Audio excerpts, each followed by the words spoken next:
കോൺഗ്രസ് എല്ലാ കാലത്തും മൃദു ഹിന്ദുത്വ സമീപനം സ്വീകരിച്ചതിൻ്റെ പരിണിത ഫലമാണ് ഇന്നത്തെ BJPയുടെ വളർച്ച എന്ന് നമുക്കറിയാലോ. ഇന്നിപ്പോൾ EDയുടെ കാര്യം പറഞ്ഞു. ED പല സ്ഥലത്തും കോൺഗ്രസ് നേതാക്കന്മാരോട് ചോദിക്കുന്നത് നിങ്ങൾ RSSൽ BJPയിൽ ചേരുന്നോ അല്ലെങ്കിൽ ജയിലിൽ പോകുന്നോ എന്നാണ്. ആ ചോദ്യം കേട്ട് വിറച്ചുകൊണ്ട് കോൺഗ്രസിൻ്റെ എത്ര നേതാക്കളാണ്, മുഖ്യമന്ത്രിമാർ, മുൻ മുഖ്യമന്ത്രിമാർ, അവിടുത്തെ പ്രദേശ് കോൺഗ്രസ് കമ്മിറ്റിയുടെ പ്രസിഡന്റുമാർ, കേന്ദ്രമന്ത്രിമാർ, ഇങ്ങനെ കോൺഗ്രസിൻ്റെ ഒരു സമുന്നതരായൊരു നിര അങ്ങനെ തന്നെ BJP പാളയത്തിലേക്ക് പോയില്ലേ. ഇപ്പം നമ്മൾ ഈ പറയുന്ന ഈ മണിപ്പൂരിലെ ബീരൻ സിംഗ് ഏത് പാർട്ടിയുടെ നേതാവായിരുന്നു? അതുപോലെ തന്നെ ഇപ്പം നമ്മുടെ ഈ ഹിമന്ത ബിശ്വ ശർമ്മ എവിടുത്തെ ആളായിരുന്നു?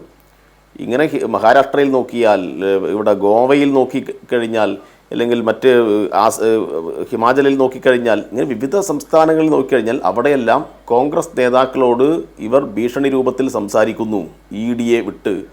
അപ്പോൾ EDയുടെ മുന്നിൽ സമ്പൂർണ്ണമായും കീഴടങ്ങുന്നവരായി കോൺഗ്രസ് മാറുകയാണ്. എന്നാൽ EDയുടെ മുന്നിൽ കീഴടങ്ങാത്തവർ കമ്മ്യൂണിസ്റ്റുകാരാണ്. ജയിലിൽ കിടക്കേണ്ടി വന്നാലും ED എന്തെല്ലാം തരത്തിലുള്ള പീഡനങ്ങൾ നടത്തിക്കഴിഞ്ഞാലും ഒരു ഇഞ്ച് പിന്മാറില്ല എന്ന് പ്രഖ്യാപിച്ചുകൊണ്ടാണ് ഇടതുപക്ഷം രാജ്യത്ത് മുന്നോട്ട് പോകുന്നത്.